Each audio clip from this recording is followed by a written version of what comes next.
Hello students. So in previous video we have seen commercial applications of biotechnology. So there are main fields in which this biotechnology is applicable. So that fields are: first one the crop biotechnology, second one animal husbandry, then third one is human health, and fourth one is industrial products, that is a wild biotechnology, and fifth one is the environment and biotechnology. All these concepts are we studied in previous video. So now today we are going to study the important stages in agricultural development. इथं याच्यामध्ये आपल्याला काय पाहायचं आहे तर ॲग्रिकल्चरमध्ये या फील्डमध्ये कशा प्रकारे डेव्हलपमेंट होत गेली याच्याविषयी आपण माहिती पाहणार आहोत. त्याच्यामध्ये फर्स्ट आपण बघूया की green revolution. What is the green revolution? तर याला आपण हरित क्रांती असं म्हणू शकतो. So problems of the population explosion were started to appear at the beginning of the 20th century. तर आपल्याला माहितीच आहे की 20व्या शतकाच्या सुरुवातीपासूनच पॉप्युलेशन एक्सप्लोजन म्हणजे या लोकसंख्येचा अक्षरशः विस्फोट झाला आहे. आणि त्याच्यानंतर तर त्याच्यामुळे बरेचसे वेगळ्या प्रकारचे प्रॉब्लेम्स जे आहेत तर ते काहीतरी त्यांना सुरुवात झालेली आहे. So almost all the countries especially underdeveloped and developing countries have been badly affected by the effects of the poor quality and quantity of the food.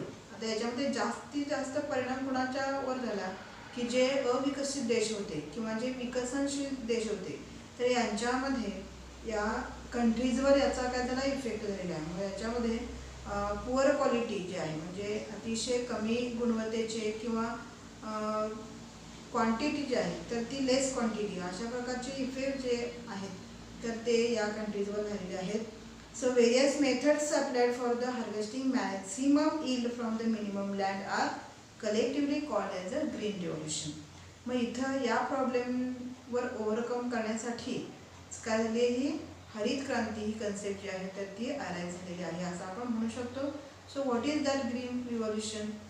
C the various methods, वेगळ्या प्रकारच्या काय गेल्यात मेथड्स वापरल्या गेलेल्या आहेत by after harvesting the maximum yield. तर जास्तीत जास्त काय करणे उत्पादन मिळवणे कशामध्ये कमीत कमी जमिनीमधून.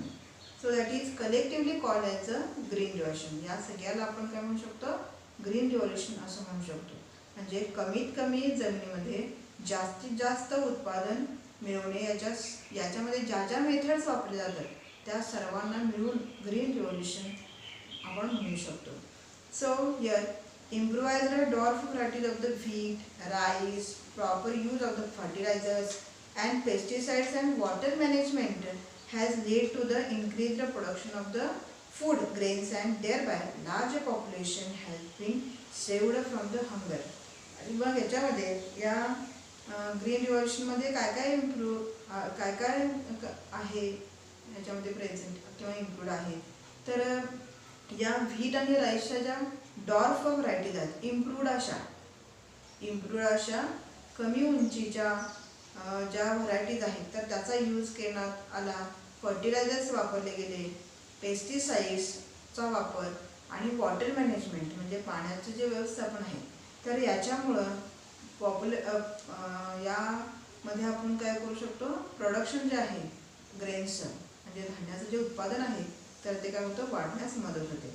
आणि त्याच्यामुळं खूप जास्त जरी पॉप्युलेशन असलं तर त्याच्यामध्ये हंगर जे आहे तर म्हणजे त्यांची भूक भागण्या एवढी काय करू शकतो उत्पादन आपला देश जो आहे तर तो मिळवू शकतो. तो doctor Norman Borlaug USA and Dr. M.S. Swaminathan of India that have valuable contribution in the green revolution. तर याच्यामध्ये जे दोन सायंटिस्टचे आता नेम सांगितले तर ते काय आहेत मोस्ट इम्पॉर्टंट आहेत. याच्यात त्यांचं जे कॉन्ट्रिब्युशन आहे सर्व हा खूप काय आहे इम्पॉर्टंट मानला जातो या ग्रीन रिव्होल्यूशनमध्ये. आणि ते सायंटिस्ट आहेत डॉक्टर नॉर्मन बोरलॉग आणि M.S. Swaminathan. So here the various research institutes and laboratories are engaged in development of new varieties of the various crops through research. तर याच्यामध्ये म्हणजे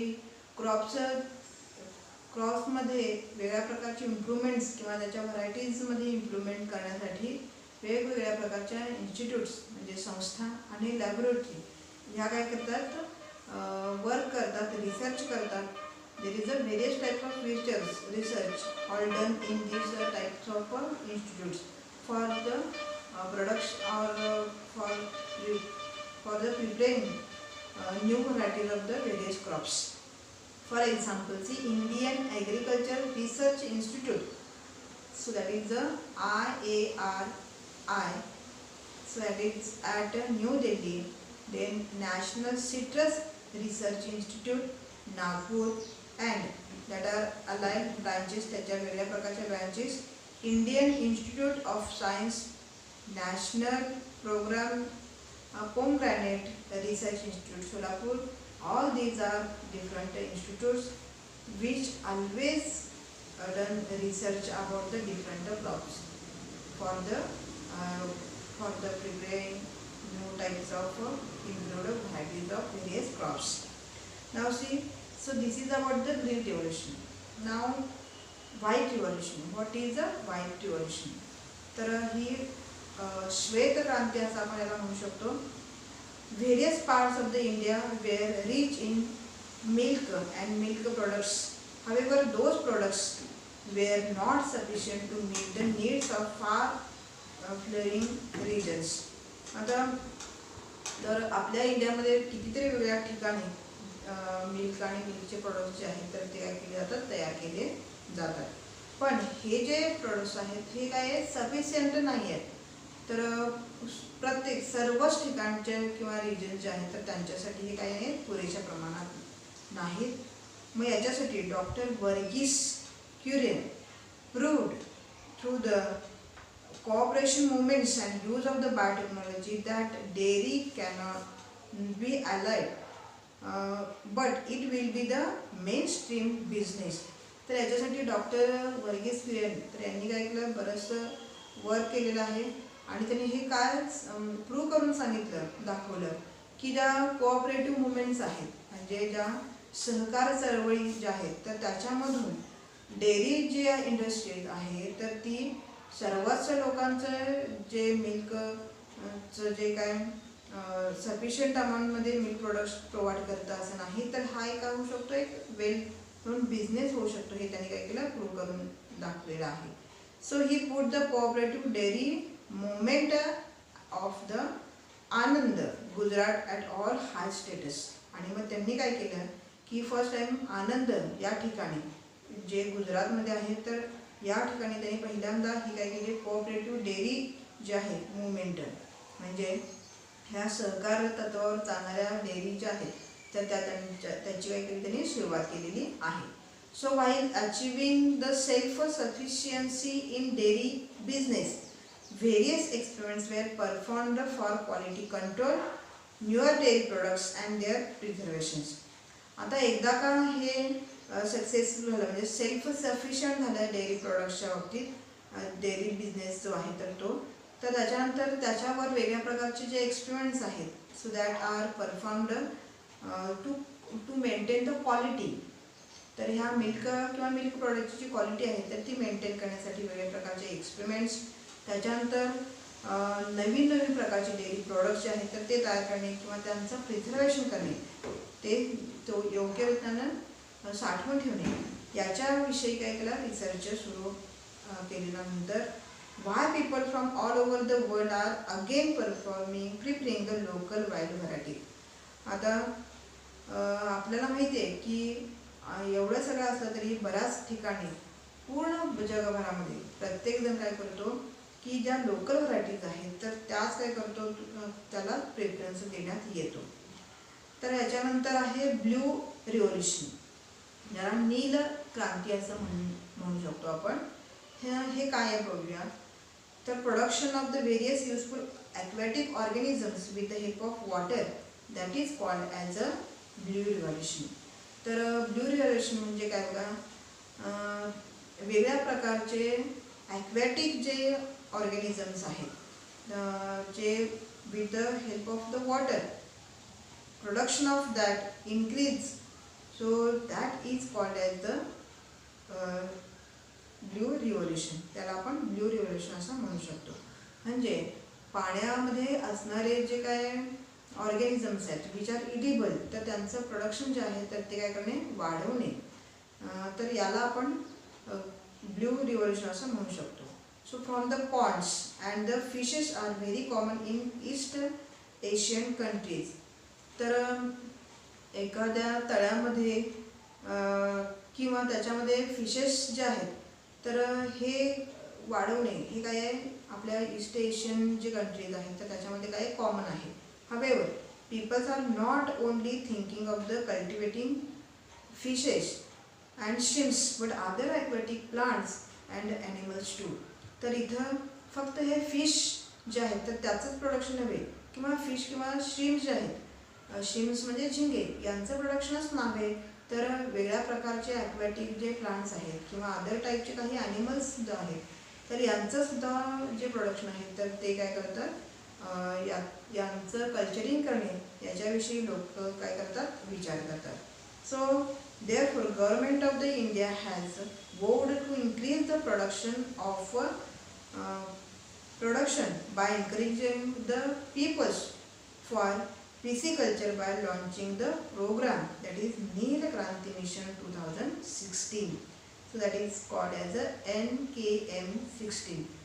So here तर इथं बघा हे जे प्रोडक्शन आहे ॲक्वॅटिक प्लांट्स किंवा वेगळ्या डिफरंट टाईपच्या ॲनिमल्स, तर याच्यासाठी आपलं जे गव्हर्नमेंट ऑफ इंडिया आहे तर ते काय करतं, एनकरेज करतं, म्हणजे प्रोत्साहन देतं की जास्तीत जास्त याचं उत्पादन वाढवणे. तर याच्यासाठी लोकांना पिसिकल्चर म्हणजेच मत्स्य उद्योग जो आहे तर त्याचं किंवा मासे पाळण्याविषयी किंवा त्यांचं जे प्रोडक्शन आहे तर ते इन्क्रीज करण्याविषयी एक प्रोग्राम जो आहे तर तो काय केला, लॉन्च केला आहे, ज्याचं नाव आहे नील क्रांती मिशन. आणि 2016मध्ये याचं लॉन्चिंग झालेलं आहे. याच्यामध्ये 50 to 100% subsidies are offered in this case. आणि याच्या marine and fresh water fishery is possible on large scale. तर इथं याच्या बाबतीत मराईन वॉटर जे आहे म्हणजे समुद्रातले किंवा गोड्यापणामध्ये असणारे मत्स्य जे आहे मासेमारी तर ती खूप मोठ्या प्रमाणात शक्य होऊ शकते. फ्रेश वॉटरमध्ये असणारे जे रोहू, कटला किंवा अदर काही जे फिशरी प्रोडक्ट्स आहेत जसं श्रिम्स किंवा लॉबस्टर्स, तर यांचं पण कल्चरिंग आहे तर ते लार्ज स्केलवर होऊ शकतं. Now see the next point is fertilisers. So 2 types of fertilisers are use in the agriculture. 2 वेगळ्या प्रकारचे फर्टिलायझर जे आहेत तर ते ॲग्रिकल्चरमध्ये वापरले जातात. त्याच्यामध्ये ऑर्गॅनिक मॅन्युअर आहे आणि केमिकल फर्टिलायझर्स, असे 2 वेगळ्या टाईपचे, म्हणजे सेंद्रिय खतांचा आणि रासायनिक खतांचा वापर काय केला जातो, ॲग्रिकल्चरमध्ये केला जातो. Water holding capacity of the soil improves with soil conservation due to use of the manure. आपण जेव्हा मॅन्युअर्स म्हणजे खतं जी वापरतो तर तेव्हा त्या शेतीमध्ये असणारी पाण्याची जी पाणी धरून ठेवण्याची जी क्षमता आहे तर ती काय होते, वाढते. So upper layer of the soil essential in agriculture is formed due to the humus formation. तर तुम्हाला माहिती आहे की ह्युमस फॉर्मेशन झाल्यामुळं काय होते, वरची जी काही लेअर असते शेतीमधली तर तिथं काय केलं जातं, या वरच्या शेतीच्या या शेतामध्ये जमिनीमध्ये तर ह्युमस फॉर्मेशन होणं काय असतं, गरजेचं असतं. So various essential elements like nitrogen, phosphorus, potassium, so that can be available to crops due to the earthworms and fungi.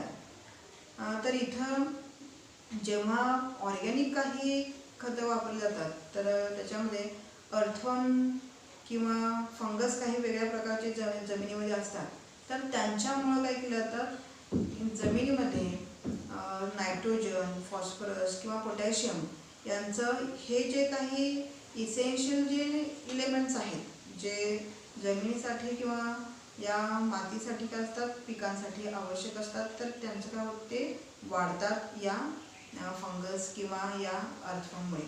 So in soil less farming, तर आता इथं एक अनेक नवीन प्रकारची कन्सेप्ट आता that has been arises nowadays. So that is a soilless agriculture.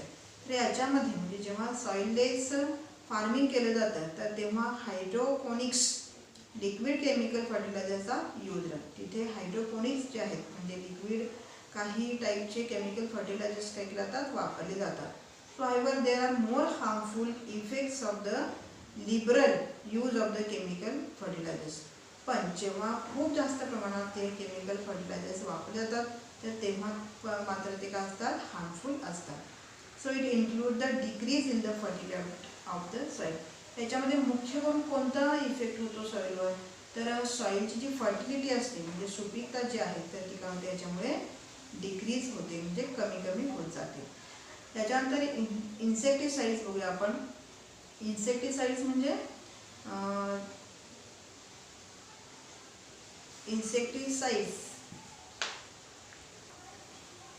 Insecticides त्याला आपण कीटकनाशके असं म्हणतो. Though are the natural immunity of the plants can be prevent the infections. Use of insecticides is not under control. तर जरी इथं आपल्या प्लांट्समध्ये स्वतःमध्ये इन्फेक्शन प्रिव्हेंट करण्याची काय असेल इम्युनिटी असली तरी पण इन्सेक्टिसाइडचा जो यूज आहे तर तो आपल्या कंट्रोलमध्ये नाही असं आपल्याला म्हणता येईल. Irrespective of the natural friends of the farmers like frogs and insectivorous birds, insecticides are used on the large scale for the increase in the yield. आता इथं काय केलं जातं बघा, हे इन्सेक्ट्स जे आहेत तर त्यांना प्रिव्हेंट करण्यासाठी जे नॅचरल इन्सेक्टिसाइड्स आपण म्हणतो त्याला, फॉर एक्झाम्पल फ्रॉग्स आहेत किंवा काही इन्सेक्टिव्होरस जे बर्ड्स आहेत तर त्यांच्या वापराच्या ऐवजी जास्तीत जास्त केमिकल जे इन्सेक्टिसाइड जे आहेत म्हणजे जे केमिकल रासायनिक जे काय कीटकनाशक आहेत तर त्यांचा वापर काय आहे जास्त मोठ्या प्रमाणावर वाढतो आहे. तर pesticide are in fact the type of poison. तर हे जे पेस्टिसाइड्स आहेत म्हणजे जे कीटकनाशके जे आहेत तर ते एका प्रकारचे काय असतात, विष असतात, पॉयझन असतं हे. So this poison enters the food web through the water and food and it's a bio magnification occurs.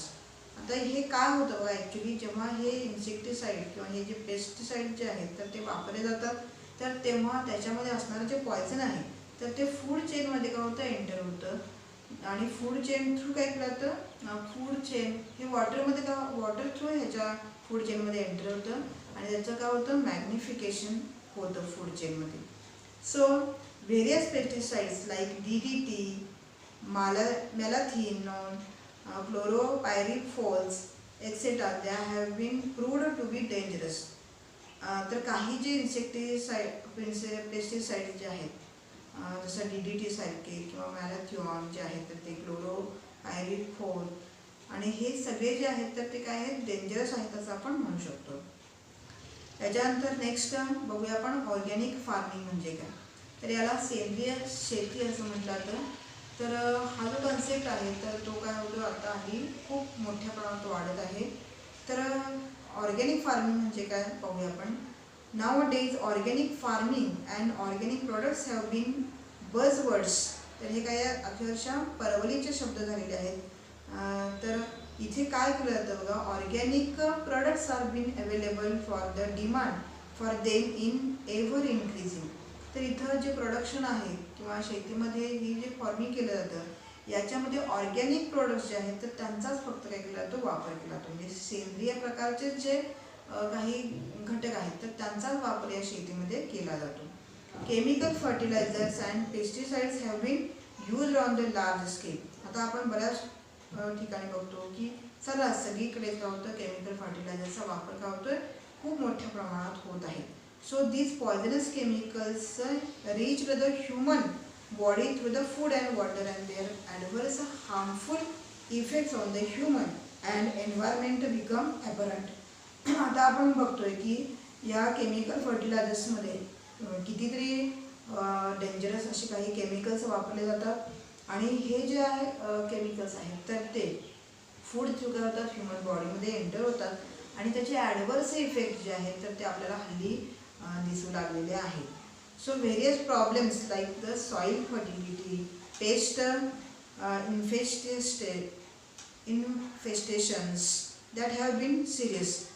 एवढंच नव्हे तर या केमिकल फर्टिलायझर्सचा वापरामुळे सॉईलची फर्टिलिटी जी आहे तर ती पण कमी झालेली आपण पाहतो.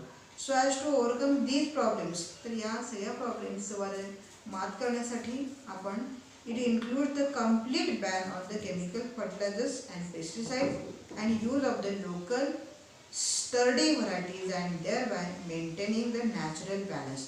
तर ह्या सगळ्या प्रॉब्लेम्सवर जर आपल्याला ओव्हरकम करायचं असेल तर आपण काय केलं पाहिजे, या केमिकल फर्टिलायझर्स किंवा हे जे केमिकल पेस्टिसाइड्स वगैरे आहेत तर याच्यावर टोटल बॅन आणणं गरजेचं आहे. आणि ज्या लोकल व्हरायटीज आहेत आणि ज्या स्टर्डी व्हरायटीज आहेत तर त्यांचा यूज करणं काय आहे खूप महत्त्वाचं ठरतं इथे. So that maintains the natural balance आणि याच्यामुळे काय होतं आपला नैसर्गिक जो समतोल आहे तर तो ठेवला जातो. Definitely this is a welcome decision. So now see next point is the apiculture.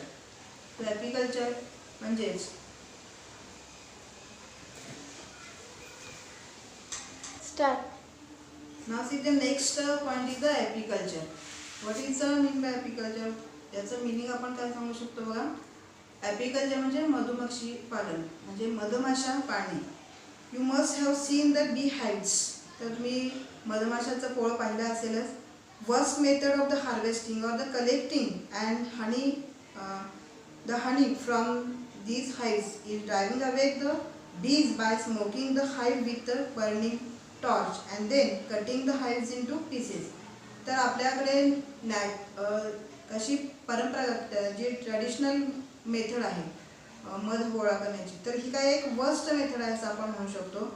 याच्यामध्ये हे जे मधमाशाचं जे पोळ आहे त्याला हार्वेस्ट किंवा कलेक्शन कसं होतं बघा हनीचं, तर एकतर त्याच्यामध्ये बीज हाईव्ज आहेत म्हणजे पोळी जे आहेत तर त्यांना तिथे धूर सोडला जातो किंवा ते जाळे जातात पूर्ण आणि त्याच्यानंतर त्याचं काय केलं तर ते हाईव्ह जे आहेत म्हणजे पोळी जे आहेत तर ती कट केली जातात आणि मग त्याच्यापासून काय केला जातो मध गोळा केला जातो किंवा काढला जातो. So this method causes the destruction of the hive and large scale death of the bees.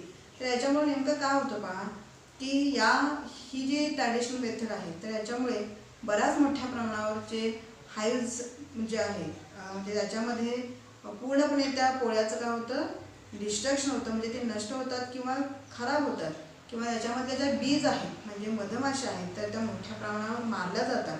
So however it is easy to collect the honey without destroying the hives and bees if artificial base boxes are used. तर आता अशा प्रकारे ही जी traditional method आहे तर ती वापरण्याच्या ऐवजी काही आर्टिफिशियल बी बॉक्सेस जर वापरले म्हणजे कृत्रिम असे काही त्या मधमाशा ज्या असतात त्या पालन करणारे काही बॉक्सेस जे आहेत तर त्याचा वापर केला तर हनी कलेक्शन जे आहे म्हणजे मध जे गोळा करण्याची ही मेथड आहे तर ती काय होते सक्सेसफुल आहे होऊ शकते असं आपण म्हणू शकतो. याच्यामध्ये without डिस्ट्रॉईंग hives and bees we collect honeys. So now see next point is cultivation of the medicinal plants. तर एक याच्यामध्ये आणखीन डेव्हलपमेंट कशी आहे बघा ॲग्रिकल्चरमधल्या काही डेव्हलपमेंट स्टेजेस आपण पाहतोय. याच्यामध्ये cultivation of the medicinal plants. So that has been now new concept is arising. So India has been gifted with the great biodiversity. तर आपल्याला माहिती आहे की आपल्या भारतामध्ये कितीतरी विविधता आपल्याला आढळते प्लांट्सच्या बाबतीमध्ये. ही Indian citizens have established the humble and strong relation with the nature. आणि शिवाय आपल्या इंडियन जे सिटीजन्स आहेत नागरिक आहेत तर त्यांच्यामध्ये तर या प्लांट्सच्याबद्दल वेगळ्या प्रकारचे काय आहेत तर वेगळ्याच प्रकारचे इमोशन्स आपल्याला दिसतात इथं. So we have great tradition of Ayurveda that cures the diseases with the help of the natural sources. आपल्या इथे इंडियामध्ये आणखीन एक खूप चांगल्या प्रकारचे एक मेडिकल थेरपी जे अवेलेबल आपल्याला होते, so that is Ayurveda.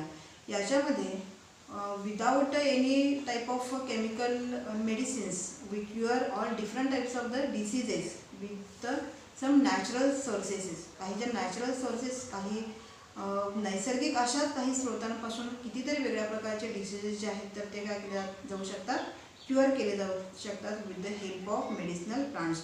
So try this, bring the pocket of balbooty from the Ayurveda shop and learn the information about each component in it. Collect the information about the various other medicines and prepare the chart. तर हे तुम्ही try करू शकता. बालकुटी जी असते तर ती त्याचं packet एक घेऊन या, त्याच्यामध्ये कुठल्या प्रकारचे इन्ग्रेडियंट्स वापरले आहेत तर त्याची लिस्ट करा.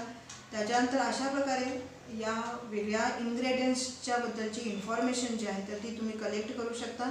शिवाय अदर काही जे मेडिसिनल प्लांट्स आहेत तर त्याचीही लिस्ट तुम्ही तयार करू शकता. So see, during earlier days medicinal plants were collected from the forest. तर पूर्वीपासूनच काय केलं जातात, हे मेडिसिनल प्लांट जे आहेत तर ते फॉरेस्टमधून काय केले जातात, कलेक्ट केले जातात. जंगलांमधून वेगळ्या प्रकारचे हे मेडिसिनल प्लांट्स हे गोळा केले जातात. So however due to the depletion in the forest areas medicinal plants are becoming rare and hence medicinal plants are being cultivated.